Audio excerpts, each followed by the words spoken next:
Putin presents a profound threat to peace in Europe as drumbeat of war sounds on Russia-Ukraine border.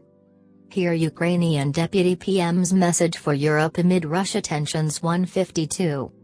CNN Europe has a long and bloody history of wars, of borders brutally contested, of nations and empires carving destructive furrows far from home. But a sad harvest of sorrow and loss after the Second World War was followed by decades of relative peace and prosperity, even during a Cold War that did not become hot. Today that peace is being severely tested by Russian President Vladimir Putin as he masses troops on Ukraine's border, and diplomats are raising the alarm in stark terms.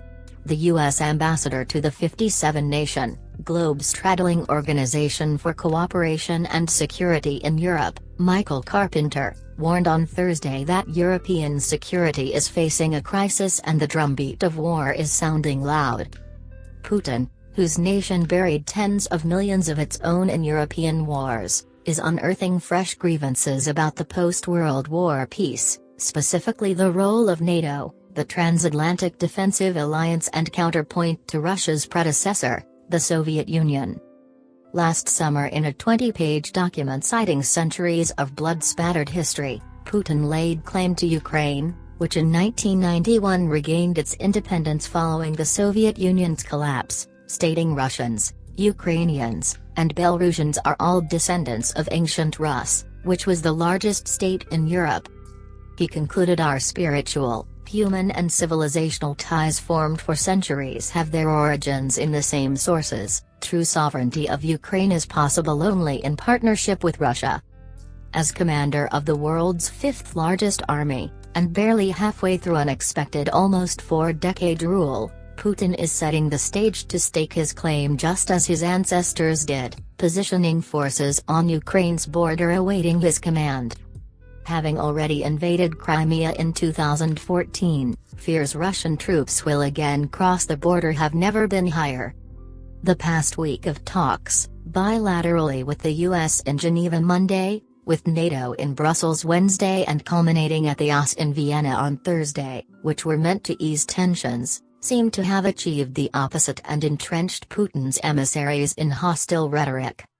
Russian Deputy Foreign Minister Sergei Ryabkov set the tone on Monday, demanding ironclad, waterproof, bulletproof, legally binding guarantees, not assurances, not safeguards, guarantees that NATO deny Ukraine and others membership and roll back to 1997 lines.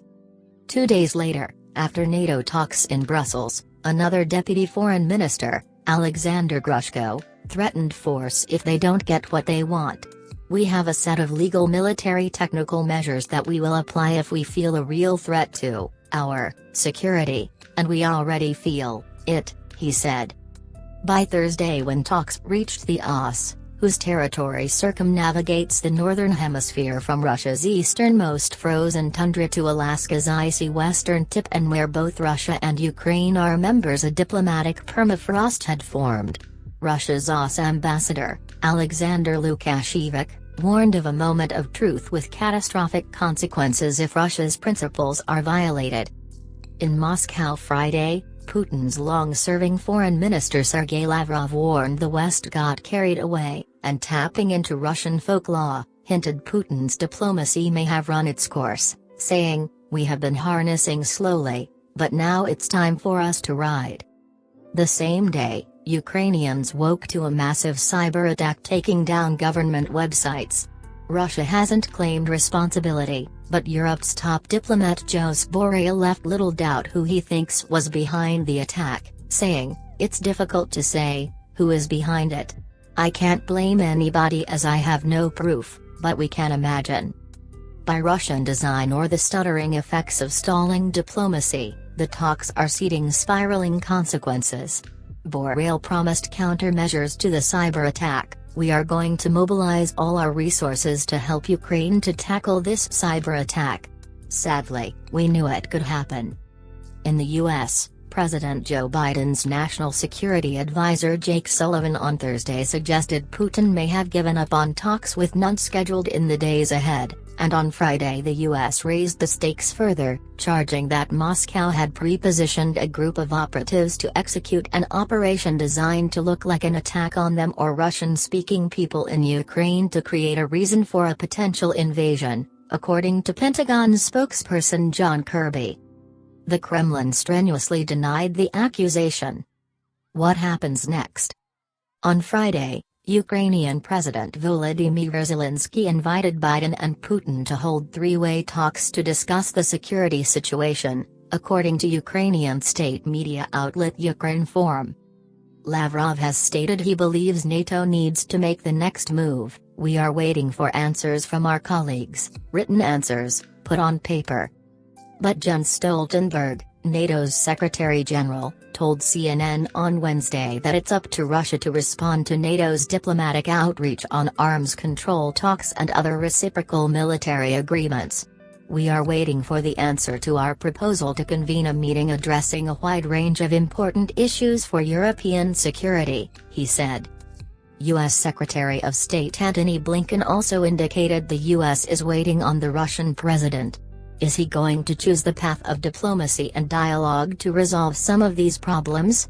Or is he going to pursue confrontation and aggression? The secretary asked Thursday. The wait is a reawakening uncomfortable memories for Europeans. Denmark's Foreign Minister Jeppe Kofod branded Putin's actions totally unacceptable, saying he is trying to take us back to the coldest, darkest days of the Cold War. But with Putin seemingly adamant he will not back down, history's shadow is pressing on the shoulders of leaders across the continent who are becoming increasingly aware that fateful decisions may lie ahead.